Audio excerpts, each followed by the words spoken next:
खुलुमबाय। दिनै 31 आगस्ट 2025 गिबियावनो गोजोन फुंबिलिनि गाहाम हामलायनायखौ बयनिसिमबो जासिहरनाय थाबाय। राशिफलखौ फरायनायनि सिगां आंनिफ्राय आनान गसाइनिसिम आरज खालामनाय जायोदि दिनैनि साना बुहुमनि साफ्रोमबो सुबुंफोरनि थाखाय गाहामैनो गाहाम बारलांनो हायो। जेबो खैफोद आफोद जायालासे फैदो दानिया दिनैनि राशिफलखौ खोनासंदिनि। गिबियावनो दङ मेष राशि। जेखि खामानि मावा फालांगियाव रांखावरि मुलाम्फा जागोन। दिनैनि साना मोजां। वृष राशि। माबाफोर साननाय हनाय जाफुंनो हागौ।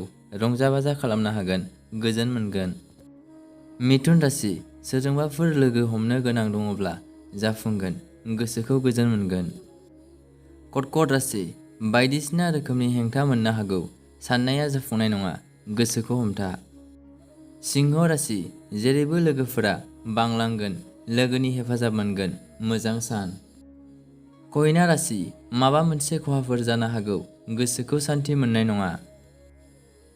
तुला राशि। नखराव माबाफोर जेंना नुजानो हागौ। गोजोननाय गैयै समजों बारहोनांगोन। वृश्चिक राशि। लोगोनि सोमोन्दो खानाया गोरा जागोन। हेफाजाब मोननो हागोन। धनु राशि। माबाफोर जेंनायाव गोग्लैबायनो हागौ। गोसो हमथानानै सोलिनांगोन। मकर राशि। जेखि मावा मुलाम्फा खालामनो हागोन। फारफ्रोमथिंबो मोजां। गोजोन मोनगोन। कुम्भ राशि। मावबाय थानाय खामानियाव मुलाम्फा आरजिनो हागोन। खामानिया जौगानाय फैगोन।